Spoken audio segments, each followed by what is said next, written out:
called National Entrepreneur Day because, hey, you know what? We salute fallen soldiers as some, because they're needed for the system, for the collective. They're needed for the system, to improve the system. We need soldiers to fall.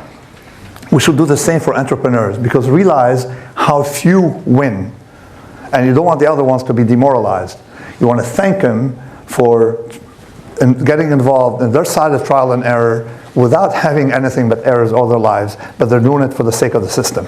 And this is what you see, there's something moral about what you're doing if you're trying, to improve the system. Something moral, even if you fail, especially if you fail, you see? And this is what people don't understand. We tend to bail out corporations that are rotten and fragile, okay? We don't bail out entrepreneurs. We should be bailing out entrepreneurs. We should also make it more honorable. The only place, I'm honored to be here, the only place on the planet where it's honorable to fail is here. Before that, it used to be, guess where? A couple of centuries ago. Where? England, that pulled out of the Industrial Revolution, thanks to these aggressive thinkers, you see. What if we treated entrepreneurs the way we honor fallen soldiers? That's the idea driving this talk, where Nassim Taleb lays out a truth most people never hear. Most entrepreneurs fail, not because they're weak, but because they're the ones absorbing the real risk for everyone else. Their experiments, the broken ideas, the late nights, the losses push innovation forward. Yet when disaster strikes, it's the huge corporations that get rescued, not the people who actually move the world. Taleb's point is simple. The real backbone of progress isn't the companies that are too big to fail, but the individuals who keep trying after every failure. Now here's the line that keeps people watching. If the future depends on the people willing to take the hit, what does it say about us when we cheer the winners but abandon the ones who make winning possible? Let's take you back to Nassim Taleb's explosive lecture to gain more insight. Please don't forget to like, subscribe, and enable notifications for additional in-depth content. Thanks for tuning in. Enjoy the rest of the video. In this book 4, I'm attacking the notion that we got to where we are because of the superb intellect and brilliance of the ancients. That's not the case. We got to where we are thanks to people who were taking risks, involved in trial and error. And the problem is, I call it lecturing birds how to fly. Birds, if you lecture birds, tell them this is how you should be flying, and birds will fly according to your principles, then you can claim credit. You agree? And then everybody would believe that, because you never see, it's called epiphenomenal, because you never see the birds flying without someone lecturing it. Okay? Now, it's the same thing with the problem we have with education, all right? People have this idea that science creates technology. So if you take a book, any book, you have this idea: science, technology, all right? Practice. It looks like it's exactly backwards in history. But the problem is that birds don't write books, last time I checked. Who writes books? Those who lecture birds. So you have the next generation of people who will forget, how it was before. Now let's take the history of technology. To me, it comes from optionality, discoveries. And then someone formalizes it and dresses it up as, this is directed research, this is from the top down. But in fact, it all comes from trial and error. You don't know what you're doing, you don't know where you're going, but the harm is small. So it's much closer to cooking, you see. How do you cook? It's trial and error, you agree? You don't take a chemistry class, except if it's with Tina, because she wrote a book on chemistry of cooking. But you don't really take a chemistry class, then work out the equations, the chemical, and then get your perfect dish. No? How does it work? You try, you taste. The harm is small if you're wrong. And then by little, and after 3 or 4 generations of collective trial and error, you get a good dish. like choucroute, or you get whatever, or sourdough bread, or the kind of thing you have here. You see, this is cooking. Well, it looks like technology resembles cooking, but we read the wrong books, and in a matter of investigating how things were derived, you see, whether it's optionality or whether it was knowledge. In book 4, I start book 4 with this story by Aristotle. He was talking about Thales of Miletus, okay?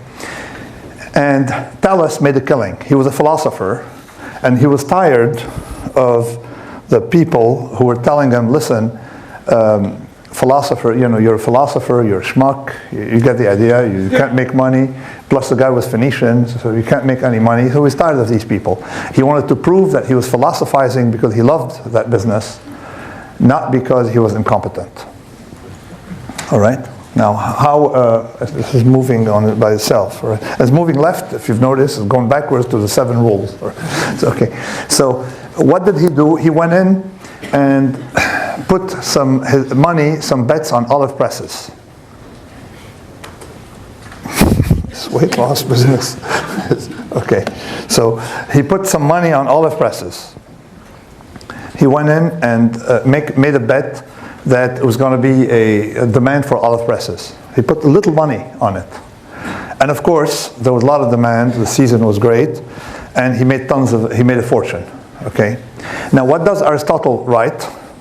That Thales made a fortune because he read the stars and predicted, okay, a great season for olives, all right? High demand for olive presses. But in fact, what did Thales have? He had an option. He had a down payment, a call, like the right to use the olive press by putting very little money on it. You see? Had he been wrong, it would have cost him nothing. So he could have tried 10,000 times, or not 10,000 times, maybe 10, 20, 30, whatever, a high number of times, at no big harm. You see, he would have been breaking even, you know, breaking even, and making a killing once in a while. And that's really what he had is a big payoff. That was what Thales had, was a big payoff. The problem with the story of Thales is that people were convinced that all this great thing came from knowledge, when in fact it was from trial and error. And then if we continue, what I did here, and I can find it here probably in the book, which also is wet, but you see much less fragile because you can still, a wet book doesn't play tricks on you. You can figure out that in a history, all right, there are a lot of things that were discovered by trial and error that later masqueraded as coming from top-down research. And then nobody gets credit for trial and error. We've known, for example, a lot of things. Think of Euclidean geometry. You think that we need geometry to put buildings, no? That's what people think, no? All right. We had Euclidean geometry since the 2nd century, okay? All right. Did people use it to build, you know, these big, did the Romans use it? No. Nobody used it. They had their own heuristics, their own tricks, coming from trial and error. And they only used it later, okay, after the 15th century. By the 15th century, there were only 4 people capable of making a longhand division in Europe. So I take that example. Another example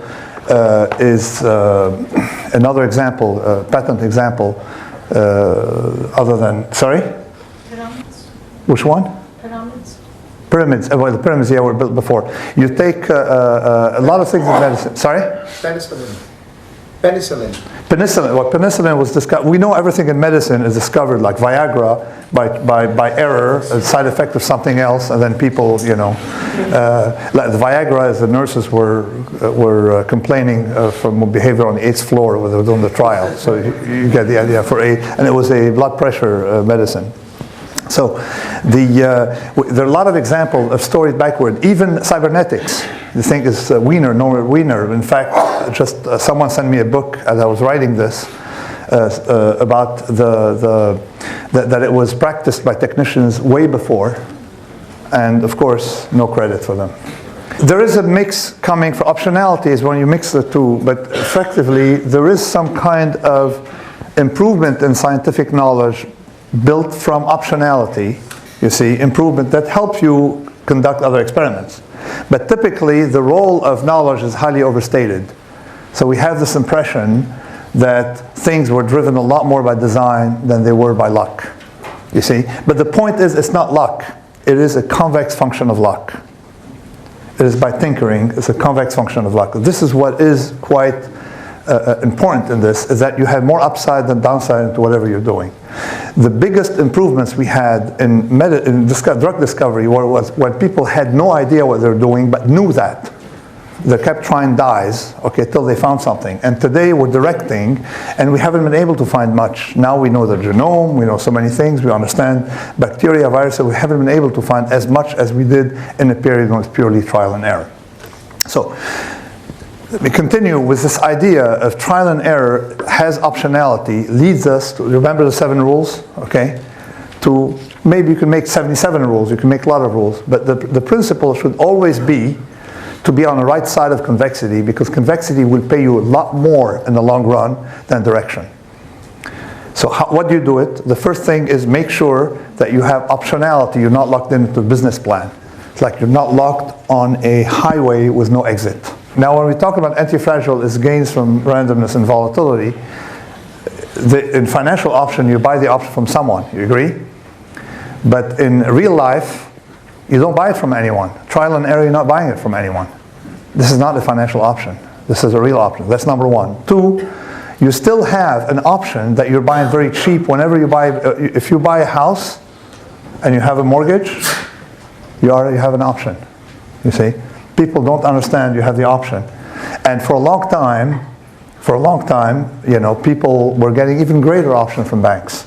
So the built-in, the explicit option is not what I'm talking about here. What I'm talking about is embedded option in things, or option-like characteristics in things. And if you take the formation of wealth in history, it all came from this optionality. There is explicit trial and error where you are willing to take the error.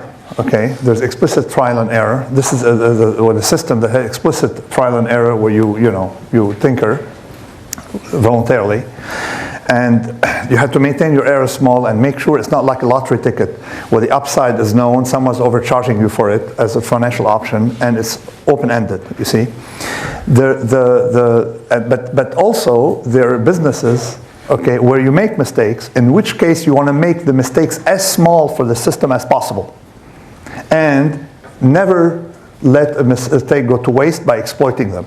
So let me give you an example. You know, you just mentioned the transportation industry, okay?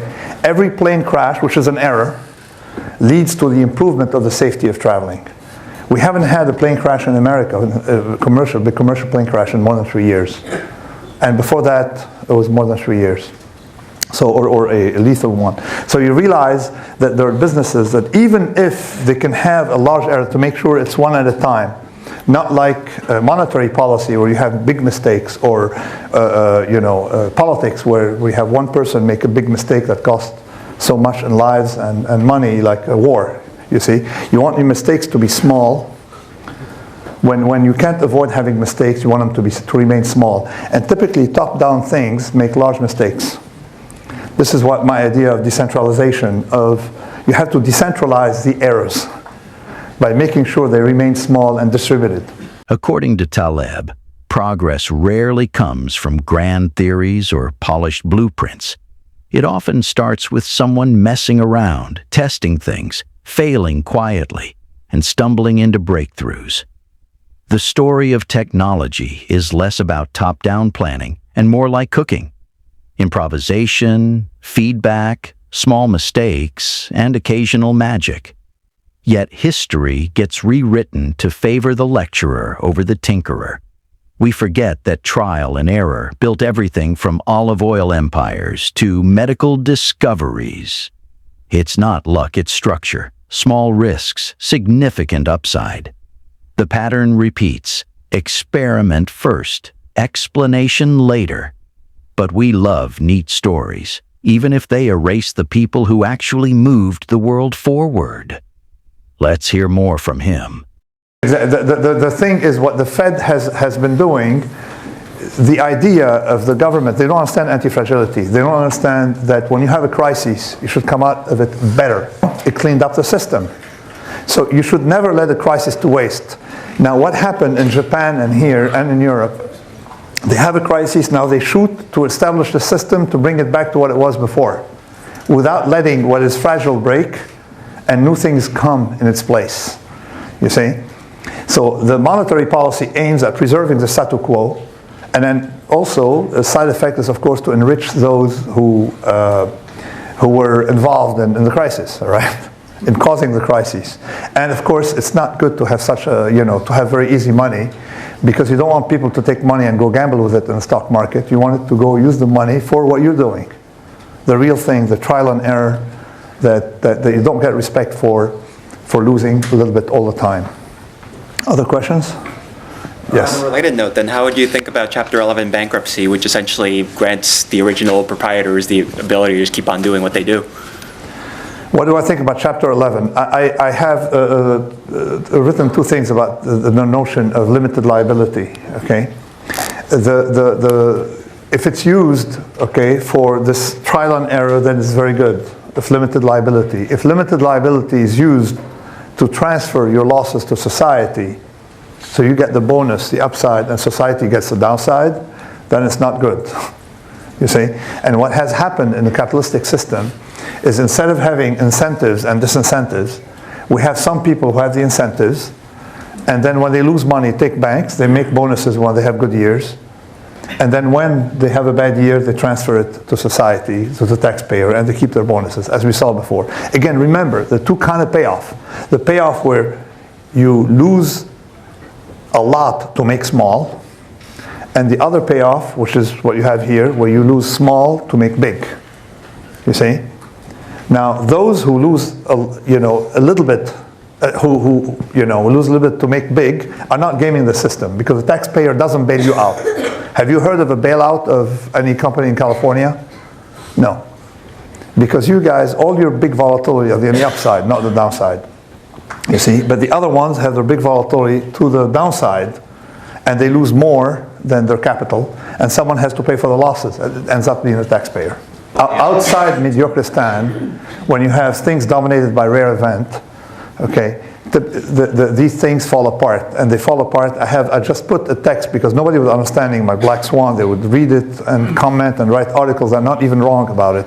My point is that large deviations occur. They are unpredictable. Okay, no matter how many PhDs you put on it, they're unpredictable. And all the people who relied on predicting rare events have blown up. And this is how actually you can make money on Wall Street. You identify those who rely on probabilities to compute the risk of rare events and make sure they're going to go bust. Like Fannie Mae or like others, and you can make a buck and celebrate, being right with these guys. So I'm saying, but for AI, you can apply it for small problems that don't have big tail effects. Yes, you can definitely apply it. We use probabilities for anything. For insurance, on your house, for insurance, medical insurance, probability works beautifully in these domains. And in casinos, it's perfect. Okay. How did we get to where we are today? You lose small to make big. So because you have to have a lot of trials to get to destination. Okay.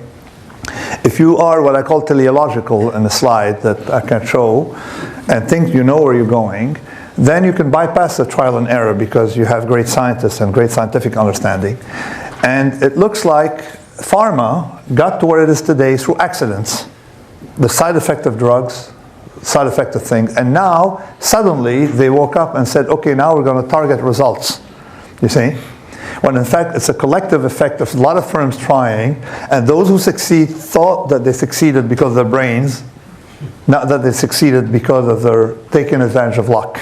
You see? That's the problem of pharma today. And pharma has more problems than that. In the past, you came up with a drug, okay, you had to look at side effects and probably a few other drugs. Today we have 850,000 authorized drugs, okay, something like that, and 100 and some thousand existing drugs, all right? So every time you introduce a drug, you've got to look at side effect on a patient, and you've got to look at co-side effects, and then you have to look at tri-side effects with three, and all these drug interactions that you have becoming more and more unpredictable. So pharma is in trouble in that sense. Plus there's another thing in my book here that I discuss about some systems that sometimes curing people is much easier to do by subtraction. You see, subtraction is much easier. You see these 7 rules? All these rules are positive. It means do this, do this, do this. It's much. The charlatans typically have nothing but positive rules. People who are, scientists or philosophical have negative rules.